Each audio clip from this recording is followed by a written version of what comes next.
बिहार चुनाव का पहला चरण है कल, यानी कि 6 नवंबर को बिहार के 18 जिलों की 121 विधानसभा सीटों पर मतदान होगा और इसमें से कई सारी सीट, जिसे हम वीआईपी सीट कहते हैं, बहुत ही महत्वपूर्ण सीट है। यहाँ तेजस्वी यादव की किस्मत का कल फैसला हो जाएगा। अली नगर से मैथिली ठाकुर जो हैं, जो इस समय एनडीए की स्टार कैंडिडेट हैं, वो लड़ रही हैं। इसके अलावा मोकामा से बाहुबली प्रत्याशी अनंत सिंह की किस्मत का कल फैसला हो जाएगा। इन सारे मसलों पर चर्चा करने के लिए और खासकर 2-3 विषय और के स्पेशल इंटेंसिव रिवीजन की जो एक्सरसाइज हुई थी, उसका क्या असर पड़ रहा है इन चुनावों पर, इन पर चर्चा करेंगे आज हम। हमारे साथ 2 लोग मौजूद हैं, मेरे 2 कोलीग्स। अजय आशीर्वाद जो कि द वायर के पॉलिटिकल एडिटर हैं। अजय, आपका स्वागत है। और दूसरी है हमारे साथ श्रावस्ती दासगुप्ता, जो कि इस समय, हम दोनों तो दिल्ली में मौजूद हैं, अपने अपने स्टूडियोज में हैं। श्रावस्ती इस समय जमीन पर हैं और संयोग से श्रावस्ती, जैसा कि मुझे आपने बताया कि आप इस समय अली नगर में हैं और अली नगर में मैथिली ठाकुर चुनाव लड़ रही हैं। मैथिली ठाकुर, जिन लोगों को नहीं पता हो, वे बड़ी बढ़िया वहाँ की मशहूर फोक सिंगर हैं, जो कि तमाम किस्म की उर्दू और कव्वाली इत्यादि गाती रहती हैं। अमीर खुसरो की कव्वालियाँ उन्होंने कभी गाई हैं। लेकिन अब आके कह रही हैं, उनका एकदम कम्युनल पिच अपना लिया है कि अली नगर का नाम बदलना चाहिए, इसका एक हिंदू नाम होना चाहिए। श्रावस्ती, ग्राउंड पर अली नगर में इस समय क्या स्थिति है? जी आशुतोष, अभी तो हम अली नगर पहुंचे ही है, तो अभी लोगों से मिलना उतना हो नहीं पाया। कुछ ही लोगों से मिले हैं यहाँ पे, बीजेपी कुछ लोगों से जिनसे मिले हैं वो मैथिली ठाकुर से काफी खुश लग रहे हैं, क्योंकि बीजेपी पहले यहाँ पे जीत, बीजेपी के यहाँ पे अच्छा पकड़ समझ आ रहा है। मैथिली ठाकुर वो जैसे आपने कहा पॉपुलर भोजपुरी सिंगर रह चुकी है, वो यंग भी है, ऐसा कहा जा रहा है कि वो लोगों से मिली है वो घर घर जाके। तो अभी तक मैं नहीं कहूंगी कि ये कुछ डिसाइसिव मैं कह सकती हूँ, क्योंकि हम अभी पहुंचे अली नगर। पिछले कुछ दिनों में हम दरभंगा के बाकी एरियाज में और पटना, राघोपुर और नालंदा में घूमे हैं। अली नगर में अभी तक तो लग रहा है मैथिली ठाकुर का अच्छा फाइट है। राघोपुर आपने बताया, राघोपुर तेजस्वी का फैमिली बोरो, यानी कि पारिवारिक सीट मानी जाती है। इस समय तेजस्वी की वहाँ क्या स्थिति है? और सिर्फ राघोपुर में ही नहीं, पूरे बिहार में जो आप घूमी है, थोड़ा उसका आकलन करें कि तेजस्वी पिछली बार की अपेक्षा 2020 में वो भाजपा गठबंधन को लगभग हराने की स्थिति में पहुंच गए थे। इस समय तेजस्वी की क्या जमीन पर पकड़ है? जी जैसा हम देख रहे हैं आशुतोष की जो यंग वोटर्स है उनके बीच में तेजस्वी का काफी एक पकड़ देखी जा रही है। जो यंग वोटर्स, यंग स्टूडेंट्स है, एस्पिरेंट, यूपी बीपीएससी एस्पिरेंट्स है, या फिर जो जो नौजवान कहे जाते हैं, वो उनके नौकरी के प्रॉमिस से बहुत ही रुझे हुए हैं। वो चाहते हैं कि उनको एक बार चांस दी जाए। और कुछ और लोगों से भी हम मिले हैं जो जो चाहते हैं कि सरकार बदल जाए इस बार, क्योंकि 20 साल से नीतीश कुमार की सरकार है। और सबसे बड़ी कंप्लेंट जो हम जगह जगह जा रहे हैं, सबसे बड़ी कंप्लेंट यही हमें सुनने को मिल रहा है कि रोजगार नहीं है बिहार में, और रोजगार सबसे बड़ा मुद्दा है। इनफैक्ट जो बीजेपी के सपोर्टर्स है और या फिर जेडीयू के सपोर्टर्स है, उनका भी इवन दो वो बीजेपी और जेडीयू को सपोर्ट कर रहे हैं शायद, पर उनका भी कहना ये है कि रोजगार और नौकरी सबसे बड़े मुद्दे हैं। पर मैं ये कहूंगी कि तेजस्वी के प्रॉमिस को, उनका जो वादा है कि हर परिवार को एक सरकारी नौकरी दी जाएगी, उस वादे को भी लोग 2 तरीके से देख रहे हैं। एक तो उनके जो नौजवान सपोर्टर है वो बहुत खुश है। उनका कहना है कि अगर वो फीजिबल ना भी हो तो भी उनको एक चांस दिया जाए। गांव में अगर 10 में से 2 लोगों को भी नौकरी मिल जाए तो भी वो खुश है इस बात से, और उनको चांस देनी चाहिए। वो बार बार यही याद दिला रहे हैं कि 2022 में जब तेजस्वी और नीतीश कुमार साथ में थे, तब जो 5 लाख नौकरियां दी गई थी, उसके बारे में वो लोग बोल रहे हैं कि वो एक बार कर चुका है तो उनको मौका देना चाहिए, वो फिर से कर सकते हैं। पर जो एनडीए के जो सपोर्टर्स है, उनका भी इवन दो उनका भी कहना है कि नौकरी और रोजगार सबसे बड़े मुद्दे हैं, पर उनका ये भी कहना है कि तेजस्वी की जो वादा है उसका फिजिबिलिटी क्या है, वो कहाँ से देंगे इतनी सारी नौकरियां। जैसे हमें पता है कि बिहार में लगभग 2023 के कास्ट सर्वे के अनुसार 2.9 करोड़, लगभग 3 करोड़ परिवारें हैं, और अभी उसी सर्वे के अनुसार 20 लाख परिवारों के पास अभी गवर्नमेंट नौकरी है। तो इसका मतलब ये है कि 2.5 करोड़ के ऊपर उनको सरकारी नौकरी बनानी पड़ेगी, देनी पड़ेगी। तो ये कैसे होगा, ये बड़े सवाल उठाए जा रहे हैं। पर जो उनके जो सपोर्ट बेस है, यादव्स है, नौजवान है, वो अभी भी तेजस्वी के साथ खड़े हुए हैं। मुस्लिम्स में थोड़ा, जहां तक हम देख रहे हैं, थोड़ा अभी शिफ्ट हो सकता है, अभी कहा नहीं जा सकता। तो अभी तक तो ये है, पर नीतीश कुमार के खिलाफ हम ये कह सकते हैं कि उनके पर्सनली उनके खिलाफ कोई एंटी इनकम्बेंसी नहीं है। बहुत खुश है लोग नीतीश कुमार से। अब तक हम जितने लोगों से मिले हैं, उनके काम की बहुत चर्चा की जा रही है। अब ये बात भी है कि बीजेपी जो एक हवा बनाई गई है बीजेपी की तरफ से कि शायद नीतीश कुमार मुख्यमंत्री होंगे, नहीं होंगे, उसके बाद भी उनके जो सपोर्टर्स हैं वो और स्ट्रांगली उनके पास खड़े हो गए हैं। तो नीतीश कुमार के पर्सनली अगेंस्ट तो कोई एंटी इनकम्बेंसी अभी तक हमें नहीं नजर आया है। मैं इस हवा पर जो उनके साथ है अभी लौटकर फिर से आऊंगा। मैं अजय के पास आता हूँ। अजय, जैसा कि अभी श्रावस्ती ने कहा कि भयानक बेरोजगारी है वहाँ, और बिहार में कई सारे ह्यूमन जो डेवलपमेंट इंडाइसेस हैं, जो मानव सूचकांक हैं मानव विकास के, वहाँ भी बिहार बहुत पीछे है। और द वायर में आप देख रहे हैं, पिछले कुछ समय वायर हिंदी में लगातार खबरें की हैं कि नीतीश कुमार सुशासन बाबू भी नहीं है। कई तरह के भ्रष्टाचार उनके शासन में होते रहे हैं, जिसमें उनके खुद के सुपुत्र भी कहीं ना कहीं शामिल हैं।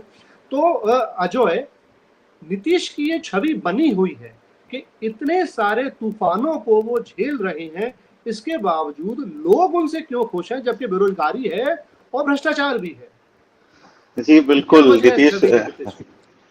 जी आशुतोष, मेरे हिसाब से नीतीश कुमार बिहार की राजनीति में पिछले 20 सालों से एक स्तंभ बने हुए हैं, जिनको हिलाना एक तरीके से ना के बराबर हो गया है।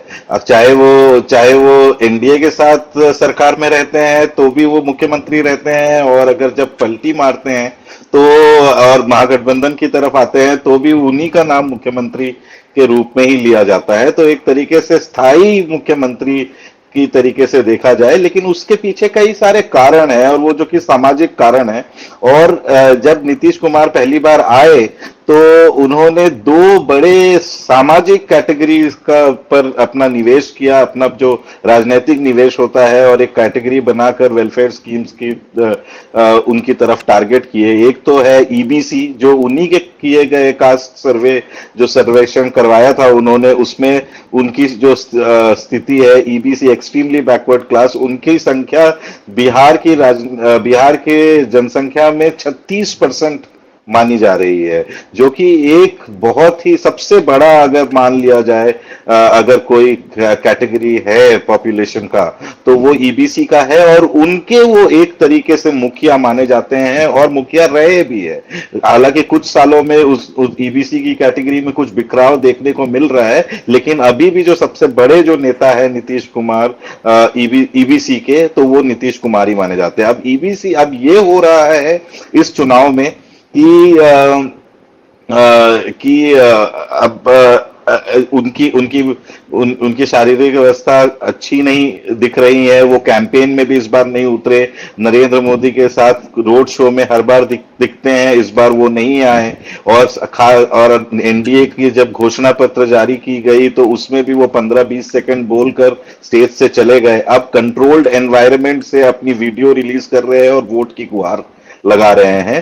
तो ये एक बात, एक तरीके से सभी में ये बात चली जा चुकी है कि नीतीश कुमार का ये आखिरी टर्म है। तो जो उनका जो समर्थक वर्ग है वो पूरी तरीके से उनके पीछे एक जोरों शोरों से खड़ा होता हुआ दिखा इस बार इस चुनाव में। और लेकिन वो गुस्सा जो है नीतीश कुमार का जो समर्थक वर्ग है, वो गुस्सा सिर्फ महागठबंधन की तरफ नहीं है, वो बीजेपी की तरफ भी है। तो एनडीए के खेमे में भी जिस तरीके से एक यूनिटी दिखाई जाने की प्रयास किए जा रहे थे, मुझे नहीं लगता है उस तरीके से है, क्योंकि आप किसी भी नीतीश कुमार के समर्थक से बात करेंगे तो उनमें भी ये बात काफी डीप जा चुकी है कि बीजेपी ने नीतीश कुमार को मुख्यमंत्री पद का उम्मीदवार घोषित नहीं किया है, और बीजेपी भी किसी तरीके से नीतीश कुमार को साबोटाज करना चाहती है चुनाव के बाद। तो ऐसी परिस्थिति बन सकती है जिसमें एनडीए चुनाव जीत कर तो आए मगर नीतीश कुमार मुख्यमंत्री नहीं बने। तो इसी की वजह से पहली बार बिहार के चुनाव में 2015 का चुनाव मैंने देखा, फिर 2020 का चुनाव देखा, हर समय आप देखेंगे कि आरजेडी का जो समर्थक है वो बहुत वोकल रहता है, बीजेपी का जो समर्थक है वो भी बहुत वोकल रहता है, लेकिन ये जो नीतीश कुमार का जो समर्थक की जो के समर्थक है वो हमेशा चुपचाप रहते हैं, चाहे वो औरतें हों, चाहे वो ईबीसी कास्ट के हों, चाहे वो महादलित वर्ग के हो, वो चुपचाप रहते हैं, ज्यादा बात नहीं करते हैं, मगर वोट में जाकर नीतीश कुमार को जितवाने के लिए और आरजेडी को हरवाने के लिए वोट करते आए हैं। वो भी इस बार बहुत वोकल दिखे और लगातार नीतीश कुमार के प्रयासों की तारीफें कर रहे हैं, पहली बार ऐसा दिखा।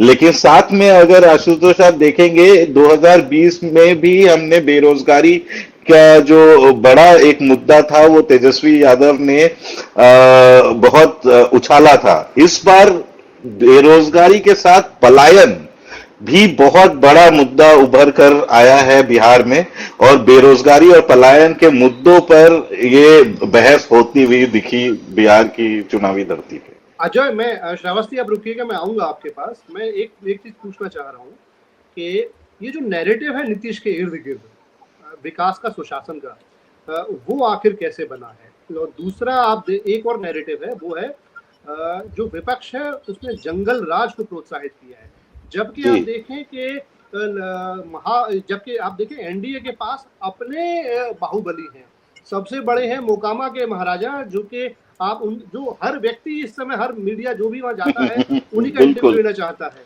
वो अपने आप में स्टार बने हुए, मीम स्टार बने हुए हैं। और प्रधानमंत्री जंगल राज के बारे में जब बोलते हैं तो ये भूल जाते हैं कि खुद उनके बैकयार्ड में और उनके आंगन में एक बहुत बड़ा बाहुबली बैठा हुआ है, जो कि खुलेआम कैमरे पर जो पत्रकार उनसे इंटरव्यू लेने जाते हैं उनको धमकी दे रहा है। तो ये नैरेटिव आखिर बना कैसे है? इस नैरेटिव को विपक्ष तोड़ क्यों नहीं पाया है आखिर? ये जंगल राज का नैरेटिव आपका मतलब? हाँ, ये है जी, हाँ बिल्कुल। तो यही आप ये वो वहां भी बना हुआ है ऐसा नहीं, बिल्कुल। और मतलब जब बाहुबलियों की बातें हो रही हैं बिहार में, तो महागठबंधन एनडीए से कोई अलग नहीं है, और इस तरीके ये बिल्कुल भी नहीं है। अगर अनंत सिंह एनडीए में है और लगातार आप देखिए अनंत सिंह के अलावा भी जितने भी बड़े बड़े बाहुबली है वो या तो एनडीए में रहे हैं या महागठबंधन में रहे हैं, और जिस तरीके से बाहुबलियों की भूमिका रही है न सिर्फ बिहार में बल्कि उत्तर प्रदेश में, वो एक बड़ी चर्चा का विषय है। लेकिन हर समय इस तरीके से ऐसा हो रहा है कि सिर्फ लालू के राज में ही जंगल राज हुआ करता था, उसके बाद नहीं हुआ करता था, नहीं हुआ ये जी। तो ये एक बहुत ही एक बायस्ड पर्सपेक्टिव से मीडिया दिखाता है, जिसकी कमान मुझे लगता है कि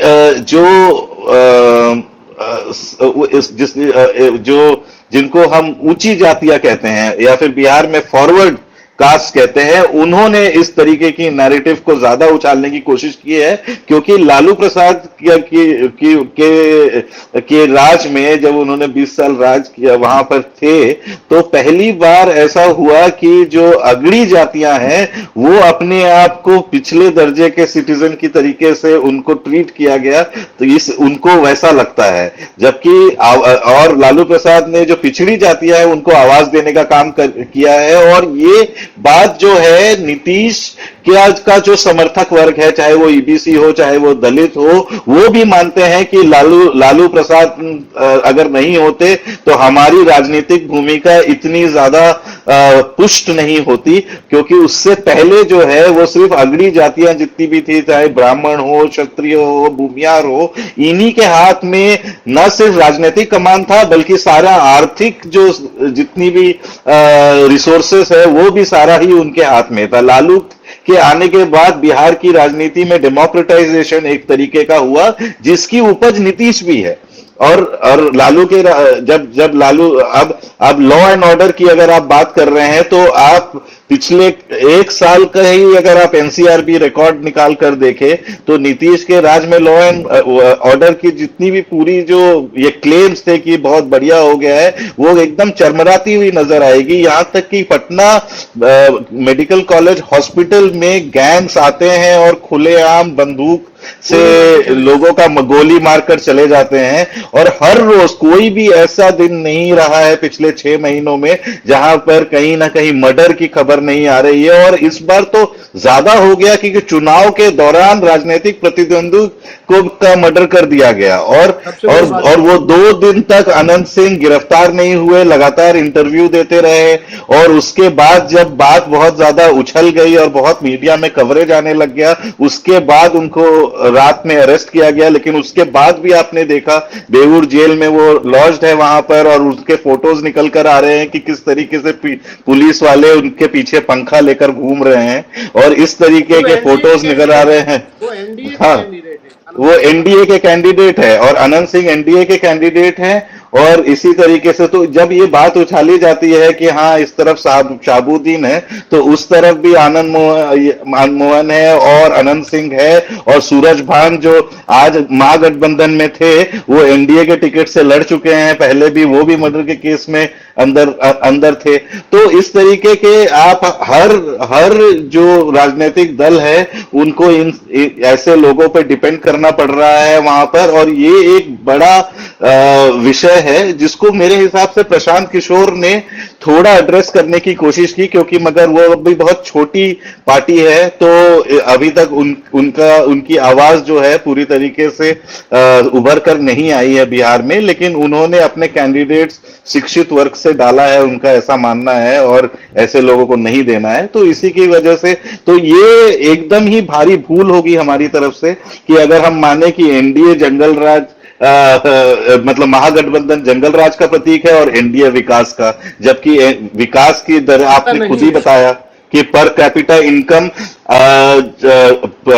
कंपेयर टू जीडीपी वो कम नहीं है बिहार का, वो सबसे कम है, सबसे निचले स्थान में 60,000 पर एनम बिहार का एवरेज पर कैपिटा इनकम है, और जो कि पूरे भारत के 29 राज्यों में सबसे कम है, और वो लगातार रहा। तो अगर विकास हो रहा है तो वो चीजें और पलायन तो क्यों हो रहा है, डिस्ट्रेस माइग्रेशन इतना ज्यादा क्यों है, ये सारे सवाल उठ के आने चाहिए। दूसरे विषयों पर आऊंगा अजय, क्योंकि हमारे पास कुछ 2-3 चीजें और भी हैं। श्रावस्ती से मैं पूछना चाहता हूँ, एक चीज श्रावस्ती, अभी अपन प्रशांत किशोर की नई पार्टी की बात कर रहे थे, उसका कितना प्रभाव आपको जमीन पर दिखता है? एक दूसरा, क्या आपको लगता है कि वो किस पार्टी के या किस तबके के वोट काट सकती है वो पार्टी?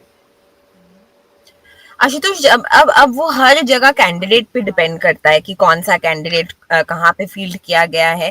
पर जैसे अगर हम एग्जाम्पल दे कि अभी हम दरभंगा से आ रहे हैं, तो दरभंगा में जो जनसुराज की जो कैंडिडेट है वो बहुत ही जाने माने कैंडिडेट है। वहाँ पे आर के मिश्रा को खड़ा किया गया है, वो पूर्व में वहाँ पे आईजी रह चुके हैं, तो उनकी काफी गुडविल है वहाँ पे। ऊपर से वो अपर कास्ट भी है, तो वो बीजेपी के जो कैंडिडेट है उनको थोड़ा वहां पे इफेक्ट कर सकती है। बट जनरली अगर जहां जहां भी हम गए हैं उसके मायने में अगर मैं आपको कहूँ तो जनसुराज के बारे में पता सबको है, सब जानते हैं कि एक नई पार्टी आई है, उनके कैंडिडेट्स को भी पहचानते हैं, बट ग्राउंड पे उनका उतना प्रेजेंस नहीं है जितना सोशल मीडिया पे है। सोशल मीडिया पे आप देखेंगे कि हर जगह जनसुराज पार्टी छाई हुई है।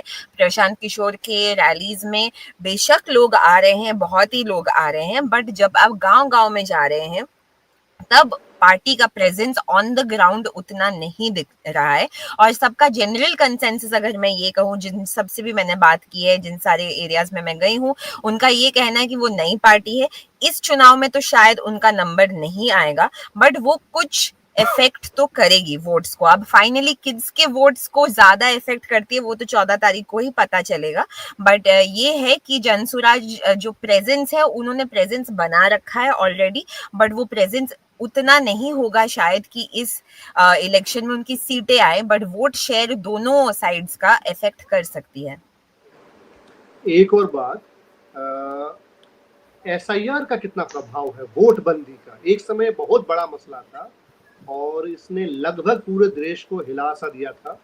ये जमीन पर बिहार में कितना दिखता है? क्योंकि कुछ एक महीने पहले ये पूरी प्रक्रिया हुई है, हमने देखा कि कुछ एक बीएलओ का इसमें निधन भी हो गया इस पूरे, और कई सारे मतदाताओं को बहुत सारी समस्या उठानी पड़ी, फॉर्म फिर से भरने पड़े। इसको लेकर क्या कोई आक्रोश है रूलिंग पार्टी के प्रति? क्या इसका चुनाव पर कोई प्रभाव पड़ेगा? नहीं, मुझे नहीं लगता आशुतोष, बट मुझे मेरे ख्याल से कि अभी उसका प्रभाव शायद ज्यादा हमें दिख सकता है सीमांचल में, जहाँ पे बहुत हेवी पॉपुलेशन ऑफ मुस्लिम्स है। अभी तक हम वहाँ पहुंचे नहीं है, अगले कुछ दिनों में हम वहाँ पहुंचेंगे, तो शायद वहाँ पे प्रभाव हमें ज्यादा दिखेगा। बट अब तक जो हमने इस साइड का जो पूरा हमने सफर तय किया है, यहाँ पे एसआईआर का जब तक आप पूछेंगे नहीं तो वो खुद से कुछ बताते नहीं है, तो उसका एक तरीके का आप उसको कह सकते हैं कि कंक्लूजन ये हो सकता है कि उतना बड़ा इशू नहीं है। जब आप पूछेंगे तब वो बताएंगे कि हाँ हुआ था, बीएलओ आए थे या फिर नहीं आए थे, या फिर नाम गांव में इतने लोगों के नाम कट गए थे, फिर उन्होंने या फिर जो गुजर चुके हैं उनके नाम थे लिस्ट पे। पर मैं नहीं कहूंगी कि एसआईआर, एटलीस्ट अब तक मेरे एक्सपीरियंस में, पोल इशू तो नहीं है एसआईआर। अभी पोल इशू दोनों साइड से बहुत ही साफ है कि एक नौकरी और रोजगार सबसे बड़े मुद्दे हैं जो दोनों साइड बात कर रहे हैं इस बारे में, और पलायन, जैसे अजॉय ने भी मेंशन किया। ये तीनों चीजें आप जिस साइड के भी सपोर्टर हैं, जिनसे भी आप बात कर ले, वो इन तीनों चीजों को मेंशन जरूर करेंगे। और सबसे बड़ी बात ये है कि जंगल राज का जो नैरेटिव है वो काफी हद तक बहुत प्रेवलेंट है, ग्राउंड पे लोग बात कर रहे हैं। जो थोड़े एज्ड है, मतलब जिन्होंने लालू का वो गवर्नेंस देखा हुआ है, उनको उनका तो फियर के जो सस्पिशंस है उनके, वो ये नैरेटिव कंफर्म ही कर रही है कि हाँ लालू जी अगर वापस आएंगे तो जंगल राज फिर से हो जाएगा। जो यंग पॉपुलेशन है उन्होंने देखा नहीं है, बट उनको पता है, क्योंकि बीजेपी ने अपनी मैसेजिंग काफी अच्छे से हर जगह नैरेटिव को स्प्रेड किया हुआ है। तो अभी चुनाव में इश्यूज रोजगार, पलायन और नौकरी और जंगल राज, या फिर जो तेजस्वी के नौकरी की बात है, इसी पे इलेक्शंस चल रही है। और हमें पता है आखिरी बार लालू कितने साल पहले थे? आखिरी बार 2005 में नीतीश कुमार की पहली सरकार है। वही कहना चाह रहा था, 5 से नीतीश कुमार है। इसके बावजूद भाजपा बहुत ही सफलतापूर्वक जो 5 से पहले हुआ है, 20-25 साल पहले, उसकी स्मृति को उसने अभी भी नैरेटिव बना के रखा हुआ है। जी, अगर आप नए वोटर्स, मतलब जो 20-21 इयर्स के वोटर्स हैं, वो खुद कहेंगे कि हाँ नहीं, मेरा जन्म तो 2000 साल में हुआ या फिर 2001 साल में हुआ, बट ये बाद में आपको पता चलेगा। उसके पहले वो आपको बहुत ही डिटेल में बताएंगे कि कैसे जंगल राज हुआ करता था। तो नैरेटिव जो है वो बहुत ही अच्छे से फैल चुका है। अब ये भी हो सकता है कि उनके माँ बाप से उन्होंने सुनी होगी, या वो भी उनके दिमाग में प्ले कर रहा होगा। तो ये वाला जो ये तेजस्वी यादव के लिए 2020 के कंपैरिजन में ये जंगल राज, इवन तो तब भी ये पोल इशू उठाया गया था, बट उन्होंने नौकरी की बात तब पहली बार की थी, तो वो एकदम एक तरीके से गेम चेंजर हो गया था। इस बार डाउट हो गया है, क्योंकि उन्होंने बोला है कि हर घर को एक सरकारी नौकरी देंगे, तो उस पे लोग सवाल उठा रहे हैं। तो ये जंगल राज का जो बैगेज है तेजस्वी यादव के ऊपर, ये उनके लिए डिफिकल्ट रहेगा नेविगेट करना। एक चीज और है मेरे पास आपके लिए, फिर आप जा सकती हैं आखिरी, फिर मैं अजय से अंत करूंगा। बिहार की राजनीति में महिलाएं लगभग नहीं है। आप देखें, आज हमने एक बड़ा अच्छा आर्टिकल छापा है कि बिहार के 2 पड़ोसी राज्य हैं, उत्तर प्रदेश और पश्चिम बंगाल, उन्होंने महिला मुख्यमंत्री दी है, बड़ी सशक्त मुख्यमंत्री दी है। बिहार में बहुत कम स्त्रियां हैं बिहार में, लेकिन ये मैं आप बताएंगी, जमीन पर स्त्री मतदाता का या कैंपेनर का या एक्टिविस्ट का जमीन पर पार्टिसिपेशन आपको कितना और किस तरह का दिखाई देता है आम पार्टी कार्यकर्ता बताओ अपने इर्द गिर्द? जी, पार्टी कार्यकर्ता में तो मैं ज्यादा नहीं देखा है मैंने अब तक, बट आज ही मैंने बहुत सारे जो जीविका दीदी है उनसे हम मिले हैं यहाँ पे अलीनगर में, और जिनको नीतीश वो पैसा दे रहे हैं जीविका दीदी को। जी वही। जी जी, और वो 10,000 रुपए कुछ लोगों को नहीं भी मिले हैं, बट मेजॉरिटी को मिले हैं। इसमें भी एक अर्बन रूरल एक डिवाइड है। जो रूरल महिलाएं हैं जिनसे भी हम मिले हैं उनको तो डेफिनेटली मिले हैं, मेजॉरिटी मैं कहूंगी, मेजॉरिटी रूरल एरियाज में महिलाओं को मिले हैं। अर्बन एरियाज में सारे महिलाओं को मतलब उतने नहीं मिला है जितना रूरल एरियाज में है। तो आप इसका एक कंक्लूजन हम निकाल सकते हैं कि उनका फोकस रहा है कि वो इंश्योर करे कि जो ग्रामीण इलाके हैं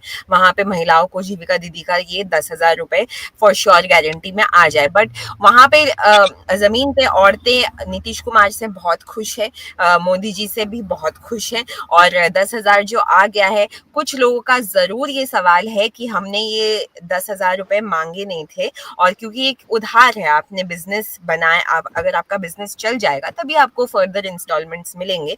तो इस पे सवाल जरूर है कि 10,000 रुपए से मेरा क्या होगा, क्या बिजनेस चल पाएगा 10,000 में, और ये जो वापसी करने का क्वेश्चन है इस पे सवाल उठ रहे हैं। बट मैं कहूंगी कि औरतें है काफी खुश एनडीए सरकार से अभी तक हमारे एक्सपीरियंस में जो रहा है, और उनका ये भी कहना है कि कोरोना काल में भी अनाज मिले हैं, अब तक मिलते हैं, वो भी इस सरकार के तहत मिला है, और पैसे भी मिल रहे हैं जीविका दीदी से। बट इवन दो वो खुश है, उनका भी एंड में ये कहना रहता है कि रोजगार नहीं है बिहार में। तो ये एक बहुत ही बड़ा इशू है जो अगर ऑपोजिशन चाहे तो उसको चैनल कर सकती है, बट अभी जंगल राज के नैरेटिव के अंदर उसको ही डिफेंड करने में लगी हुई है। अजय, मैं आपके पास आता हूँ अपने अंतिम सेगमेंट के लिए। ये जीविका दीदी की बात हुई है अभी, जो 10,000 रुपए दिए जा रहे हैं महिलाओं को, ये चुनावी दृष्टि से कितना एथिकल है? चुनाव से ठीक पहले लगभग चुनावी प्रक्रिया के दौरान आप इस तरह पैसा बांटते हैं, और इस तरह से आप स्त्री मतदाता को एक ऐसे राज्य में जहाँ निरक्षरता बहुत है, जहाँ बेरोजगारी बहुत है, उनको इससे लोभाते हैं। जी, बहुत बहुत ही अनएथिकल है आशुतोष मेरे हिसाब से, क्योंकि आप लुभा नहीं रहे हैं, ये सीधा सीधा घूस है। और ये हमने सिर्फ अभी बिहार में देखा, बिहार में अभी देखा हमने, इससे पहले हमने महाराष्ट्र में देखा था कि चुनाव हारने के बाद किस तरीके से एकनाथ शिंदे सरकार ने चुनाव के से एक दिन पहले महिलाओं के अकाउंट में 2,500-3 हजार रुपए डाल दिए थे। तो ये एक तरीके से आप ये जो एनडीए ने एक तरीके से नॉर्मलाइज कर दिया है करप्शन को और घूसखोरी को। उन्होंने एक इलेक्टोरल बॉन्ड भी लाने की कोशिश करी थी कि जहां पर डोनेशंस वो सीक्रेसी से ले सकते हैं, मगर सुप्रीम कोर्ट ने उसे खारिज कर दिया। अब उनकी जो सरकारें हैं इस चीज को नॉर्मलाइज कर रही हैं। तो हर जगह में इस तरीके से है। आप पहले ये होता था कि आप गारंटीज दे रहे हैं, आप बात कर रहे हैं लोगों को कि ये आपका लॉन्ग टर्म विजन है, उस तरीके से ना करके आप इस तरीके से लुभाने की कोशिश की जा रही है। और ये मुझे लगता है बिहार आखिरी नहीं रहेगा इस तरीके का। आपने ये भी देखा कि 2024 के चुनाव से पहले जो लोकसभा के चुनाव थे, उस समय मोदी सरकार ने चुनाव से एक ही हफ्ते पहले लोगों के अकाउंट्स में किसान सम्मान निधि पहुंचा दिया। तो आपने बहुत दिनों तक रोक के रखा और चुनाव से एक हफ्ते पहले उस फंड को रिलीज किया। तो एक हर चीज राजनीतिक और चुनाव जीतने का एक प्रयास हो गया है, और सरकार उसमें एक्टिवली उसका एक तंत्र बन चुकी है। लेकिन आशुतोष, जिस तरीके से अभी आपने नीतीश की बात की, तो एक तरीके से मैं उस पर थोड़ा रिस्पॉन्ड करना चाहूंगा कि जब लालू जी जब थे सरकार में, तो उनको एक अग्रेसिव रवैया रखना पड़ा। उस समय की पॉलिटिकल सर्कमस्टेंसेस इस तरीके से थी कि अगड़ी जातियों से उनको बहुत ज्यादा एक बैकलैश झेलना पड़ा, और उसकी वजह से वो काफी अग्रेसिव रहे। और लेकिन जब तक उन्होंने एक बिहार में इस तरीके से एक धरातल तैयार किया जहां पर अगड़ी जातियों से ज्यादा जो राजनीतिक पॉलिटिकली पावरफुल ओबीसी की जातियां हो गई।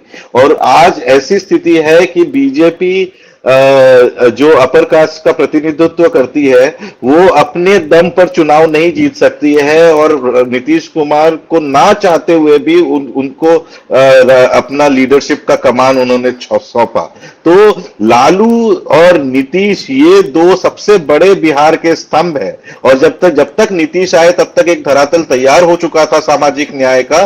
और नीतीश जिस तरीके से शालीन रहे, शांत रहे और पिछड़े वर्गों को ऊपर बढ़ाने की कोशिश की, अभी पिछले सरकार में प्रोहिबिशन किया उन्होंने, तो और डोमेस्टिक वायलेंस के खिलाफ उन्होंने एक्शन लिया थोड़ा सा, और बहुत सारी ऐसी ऐसी छोटी छोटी चीजें उन्होंने की जो कि स्त्रियों को एम्पावर करने की उनकी जो स्कीमें हैं उससे वो काफी ज्यादा पॉपुलर हो गए।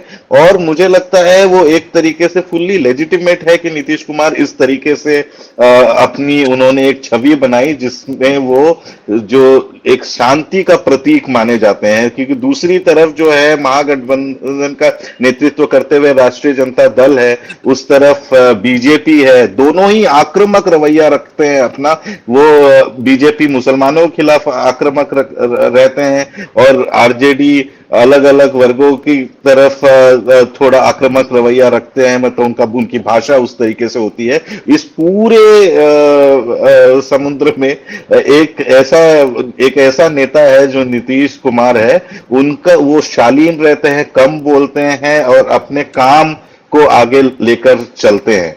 तो हालांकि उनका प्रोजेक्शन उस तरीके से वो करते हैं, हालांकि उनके पिछले दो जो टर्म्स है वो किसी भी मायने में एक सुशासन के रूप में नहीं बोला जाएगा, बल्कि पलायन वहां बढ़ा है, क्राइम भी बढ़ा है, शिक्षा का स्तर तो और भी खराब होता चला जा रहा है। लेकिन उस शालीनता और को जो वो रिप्रेजेंट करते हैं बिहार की राजनीति में, उसका भी एक फायदा है जो कि नीतीश कुमार को पहुंच रहा है। और अभी का जो चुनाव है, मुझे लगता है कि जहां एक तरफ महागठबंधन रोजगार और पलायन जैसे मुद्दों पे एक पॉजिटिव कैंपेन उन्होंने चलाया कि आने वाले दिनों में क्या किया जा सकता है और एक बिहार को लेकर विजन तैयार किया, उसी तरीके से प्रशांत किशोर ने भी किया अपोजिशन स्पेस में।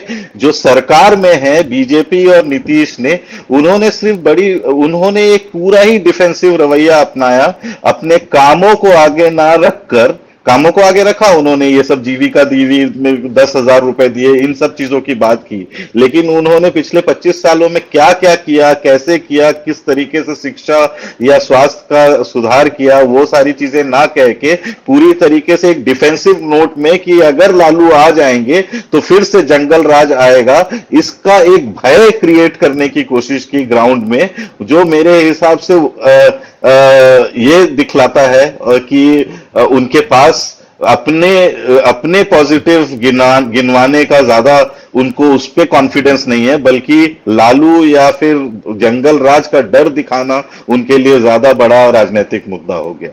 और दूसरी बात यह है कि चाहे मीडिया की नैरेटिव जिस भी तरीके से चली पिछले 2 महीनों में, कि लगातार महागठबंधन के अंदर लड़ाइयां, झगड़े और सीट शेयरिंग को लेकर विवाद, ये सारी चीजें दिखाई गई, लेकिन पिछले कैंपेन 1 महीने से जो 15 दिनों से जो कैंपेन हो गया, उससे ये बात तय हो गई है कि ये एकदम बिल्कुल ही कांटे की टक्कर है। जिस तरीके से 2020 में 2020 में जो चुनाव लड़ा गया था, दोनों के ही महागठबंधन के और एनडीए के वोट शेयर लगभग सेम थे।